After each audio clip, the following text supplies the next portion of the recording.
जय माँ भगवती, आप सभी को राधे कृष्ण। और जो है सो सर्वप्रथम जो है सो जय कन्हैया लाल की, हाथी घोड़ा पाल की, नंद घर आनंद भयो, जय हो नंद लाल की। तो इसके साथ हम स्टार्ट कर रहे हैं क्योंकि बहुत ही मुझे खुशी हो रहा है वीडियो बनाते हुए। हमारे प्रभु का जन्मदिन आया है, हमारे श्री हरि यदुवंशी का, हमारे श्री हरि विष्णु का, हमारे श्री हरि कृष्ण का।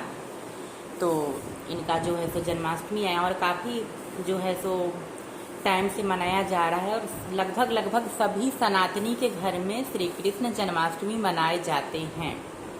और बहुत सारे ऐसे मुस्लिम भक्त भी हुए हैं जो श्री कृष्ण का पूजन करते हैं, क्योंकि श्री कृष्ण जो है सो कृष्ण ही नाम एक ऐसा है जिसको लेने से अंत काल तक वैकुंठ के भोगता होते हैं, श्री हरि विष्णु के हृदय में वास करते हैं। तो सर्वप्रथम हम आप लोग को बता दें कि हम अभी विधि बताएंगे जन्माष्टमी का पूजा का, जिस अनुसार हम पूजा करते हैं, जिस अनुसार हमारे घर में होते आया है और जितना सक्षम है हम उस अनुसार बता रहे हैं। बाकी सबका अपना अपना परंपरा होता है। बार बार हम यही बोलते हैं कि सबके घर के पूजा पाठ करने का तरीका सेम नहीं हो सकता है।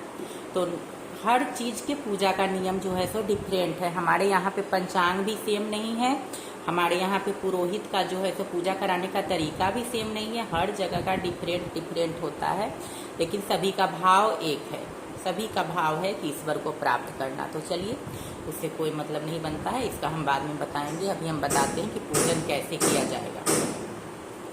तो श्री हरि प्रभु का पूजन है, हमारे श्री हरि यदुवंशी का। तो सर्वप्रथम जो है सो बर्थ से एक दिन पहले का जो टाइम होता है, हमारे तिरहुत प्रमंडल में तिरहुतांचल बोलते हैं, यहाँ पे जो है सो नहा खाए बोला जाता है। तो बर्थ से एक दिन पहले नहा खाए होता है, यानी कि शरीर को शुद्ध करके और शुद्ध सात्विक आहार लेना। तो सभी लोग लगभग जानते ही हैं कि बर्थ से एक दिन पहले लहसुन प्याज का सेवन नहीं किया जाता है। तामसी पदार्थ, मार्केट का बना हुआ कुछ भी खाना नहीं खाए जाते हैं।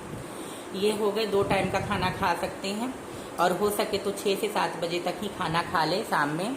और अच्छे से ब्रश करके दांत साफ कर ले रात में सोने के टाइम में। आप पानी पी सकते हो, दूध नहीं पी सकते हो। ब्रश करने से पहले ही दूध पी सकते हो, उसके बाद से प्रॉपर आप पानी वानी सब पी सकते हो। सुबह प्रातः 3 बजे तक आप पानी पी सकते हो। ये हम उनके लिए बता रहे हैं जो निर्जला व्रत करते हैं, उनके लिए हम बता रहे हैं। तो 3 बजे तक आप पानी वानी पी सकते। तो सुबह में जो है सो जन्माष्टमी के जो दिन है, तो उस दिन सुबह 6 तारीख के दिन सुबह 3 बजे उठे, स्नान ध्यान करे, श्री हरि का पूजन वूजन करके पानी पी ले और उस टाइम से व्रत का संकल्प ले सकते अगर ऐसा करते हैं तो चलिए, ये हो गया। बगैर नहाए आप 3 बजे भी पानी नहीं ना पिए हमारे ख्याल से। और हमारे हिंदू धर्म में जो है सो उदया तिथि जब तक नहीं होता है तब तक अगले दिन का कोई महत्व नहीं होता है। तो सूर्य उदय को ही हमारे यहाँ पे महत्व दिया गया है। तो माफ कीजिएगा, चलिए बताते हैं आपको पूजा का प्रोसेस।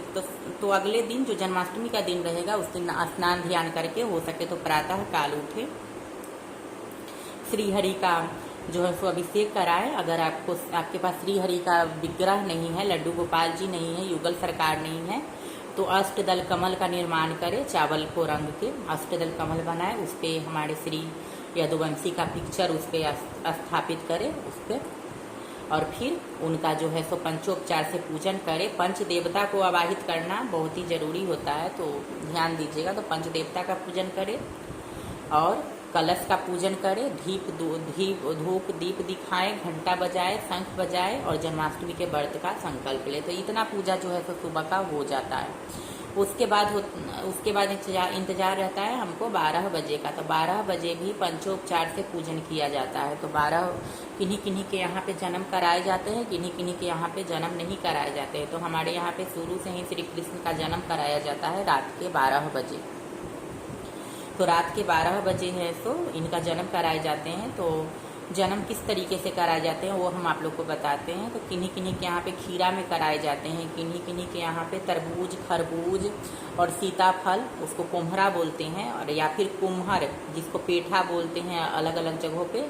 हमारे यहाँ पे उसको सिसकुम्हरा या फिर कुम्हर बोला जाता है, इन नामों से जाना जाता है। तो इन सारे चीज़ों में लड्डू गोपाल के रख करके जन्म कराए जाते हैं। तो हमारे यहाँ पे जो है सो ये कुम्हर, खरबूज, तरबूज शुरू से यूज नहीं हुआ है। शुरू से हमारे यहाँ पे खीरा का ही परंपरा रहा है।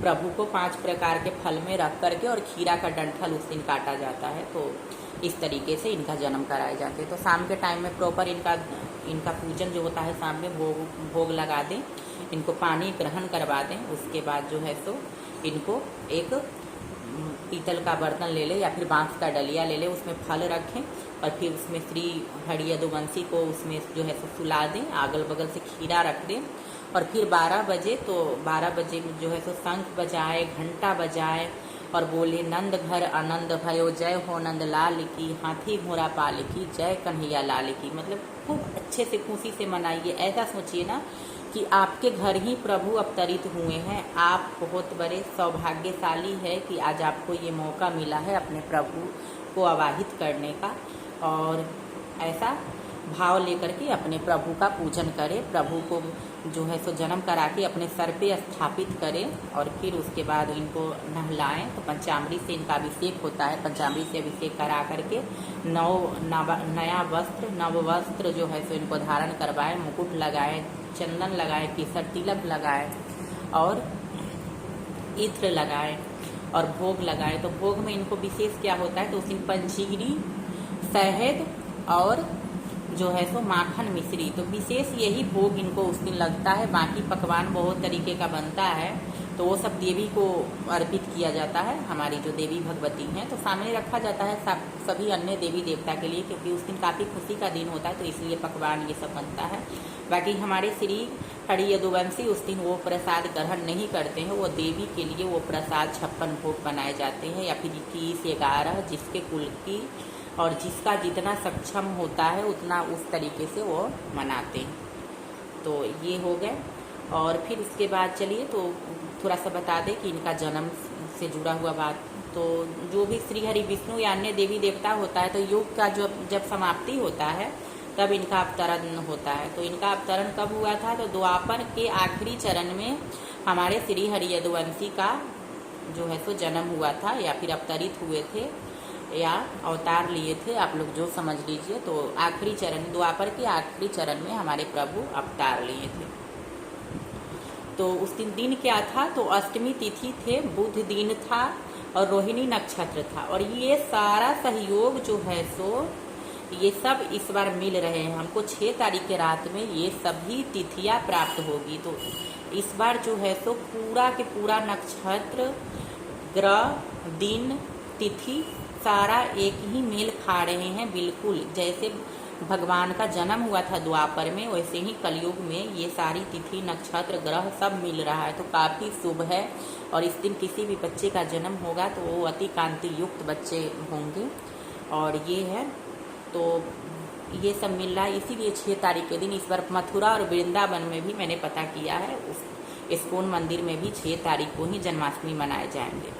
और 7 तारीख के दिन जो वैष्णव संप्रदाय के लोग हैं तो उनको जन्म नहीं करवाते हैं, वो लोग सीधा उत्सव मनाते हैं। तो वो लोग 7 तारीख को मनाएंगे, नाचेंगे, गाएंगे, खुशी मनाएंगे कि हमारे प्रभु अवतरित हुए हैं। तो उन लोग को जन्म से कोई मतलब नहीं है, उनको अपने प्रभु से मतलब है। तो सबका भाव एक ही है, पूजा करने का तरीका अलग है। कोई उदया तिथि को ज़्यादा महत्व देता है, लेकिन जन्माष्टमी में उदया तिथि का कोई महत्व नहीं रहता है, क्योंकि रात के 12 बजे मतलब कि अर्धरात्रि को पूजा का महत्व है इसलिए।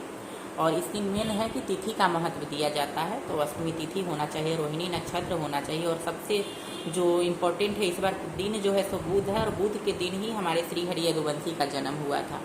तो जितना भी मुझे पता था वो सब मैंने बता दिया, और जितना भी मुझे बात करना था वो सब बता दिया। और अगर आप लोग अकेले रहते हैं तो 1 दिन 2 दिन पहले से ही तैयारी करें, क्योंकि जन्माष्टमी का पूजा में काफ़ी टाइम लग जाता है। और सहस्त्रोधारा, मेन सहस्त्रधारा के भी स्नान का विशेष महत्व है। तो जन्माष्टमी के दिन सहस्त्रधारा से हमारे प्रभु का स्नान कराए जाते हैं।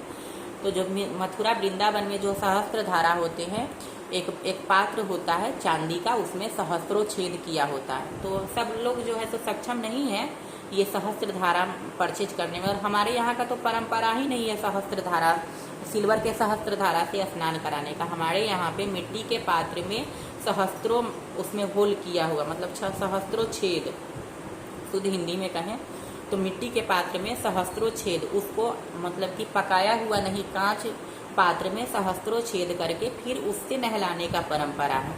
और इस पे रिप्लेसमेंट क्या किया गया, तो मिट्टी का जो पात्र होता है उसमें जैसे ही पानी डालते हैं तो पानी जो है तो बूंद बूंद गिरने के बजाय पूरे के पूरे मिट्टी का पात्र जो है तो गलने लग जाता है कच्चा होने के वजह से। इसलिए जो है तो सूप से स्नान कराने का परंपरा है हमारे तिरहुत प्रमंडल में, और अनेकों नाम से लोग जानते हैं तिरहुतांचल को।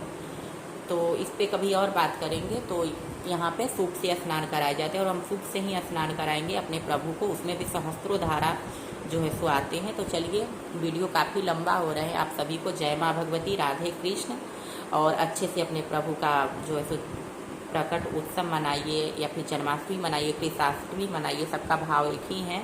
तो चलिए, नंद के आनंद भयो, जय हो नंद लाल की, हाथी घोड़ा पाल की, जय कन्हैया लाल की। तो जय माँ भगवती, आप सभी को राधे कृष्ण।